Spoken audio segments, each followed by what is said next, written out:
Halo Sobat 100, masih bersama saya Rosyid Adrianto dalam program 100 Institute. Dan kita kali ini akan belajar bab usaha dan energi.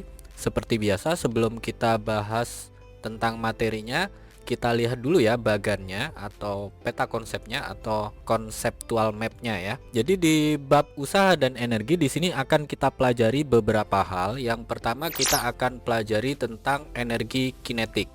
Mungkin Sobat 100 sudah belajar sebelumnya ya rumusan dari energi kinetik. Kalau ada objek yang bergerak di sini besarnya adalah EK sama dengan setengah MV kuadrat. Nah, untuk variasi soalnya nanti akan dipelajari di subbab energi kinetik ya. Ini yang pertama. Yang kedua, di sini nanti kita akan pelajari tentang energi potensial gravitasi. Di sini kaitannya adalah ketika ada objek yang bermassa memiliki kedudukan tertentu terhadap suatu acuan, sehingga objek tersebut memiliki energi potensial sebesar mgh.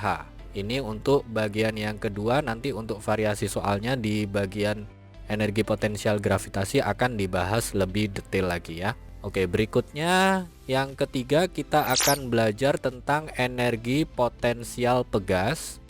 Jadi agak berbeda dengan yang gravitasi. Kalau pegas ini adalah objek yang memiliki elastisitas tertentu ya.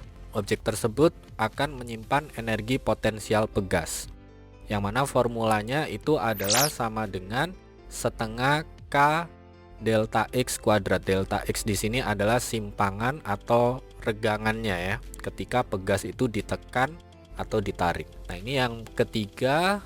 Kemudian yang keempat kita akan belajar tentang usaha. Jadi usaha di sini kaitannya ketika ada objek ditarik oleh suatu gaya atau mengalami perlakuan karena gaya tertentu. Bisa gaya di dalam objek tersebut, bisa gaya dari luar. Nah, rumusan yang dipakai di sini adalah W sama dengan F kalikan S. Besarnya usaha sama dengan gaya kali perpindahan. Ini bagian yang keempat. Nah, kemudian yang bagian kelima kita akan pelajari tentang hukum kekekalan energi mekanik. Di sini ada dua hal besar yang akan disinggung ya. Yang pertama, ketika tidak ada gaya luar yang bekerja pada suatu sistem, maka di sini berlaku hukum kekekalan energinya adalah EM1 sama dengan EM2. Nah, ketika ada gaya luar yang bekerja pada sistem, maka di sini berlaku hubungan antara usaha dan energi mekanik. Jadi ketika ada gaya luar, formula yang dipakai adalah usaha sama dengan perubahan energi mekanik. Ini di bagian yang kelima ya, hukum kekekalan energi mekanik. Kemudian di bagian yang keenam dan ketujuh ini kaitannya dengan isu energi di dunia saat ini ya. Di abad 21 kita mengalami krisis energi. Maka Sobat 100 perlu tahu, perlu paham yang berikutnya di sini adalah tentang energi terbarukan dan energi tidak terbarukan. Sebagai contoh untuk energi terbarukan ini saya kasih gambaran, contohnya adalah matahari ya.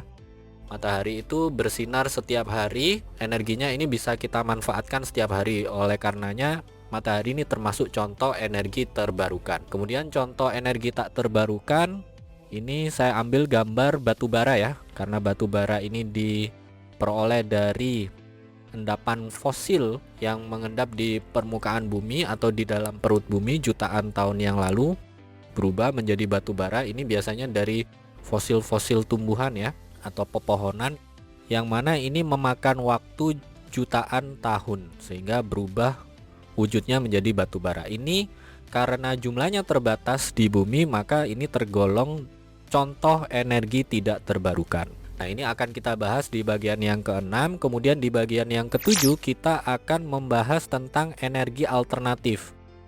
Nah, untuk energi alternatif ini ada banyak contohnya. Saya ambil salah satu saja ya, karena ini sudah dimanfaatkan di masyarakat, yaitu contohnya adalah biofuel. Biofuel ini adalah perpaduan dari energi fosil dan energi tumbuhan. Ketika di-combine nanti kita akan mendapatkan bahan bakar baru yang kita sebut biofuel.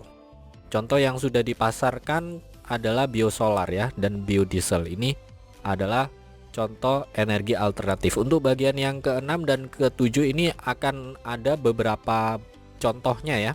Nanti untuk lebih detailnya silakan Sobat 100 pahami di bagian energi terbarukan dan energi tidak terbarukan, kemudian yang terakhir di energi alternatif. Oke Sobat 100, ini gambaran yang akan kita pelajari di bab usaha dan energi. Silakan dipelajari satu persatu.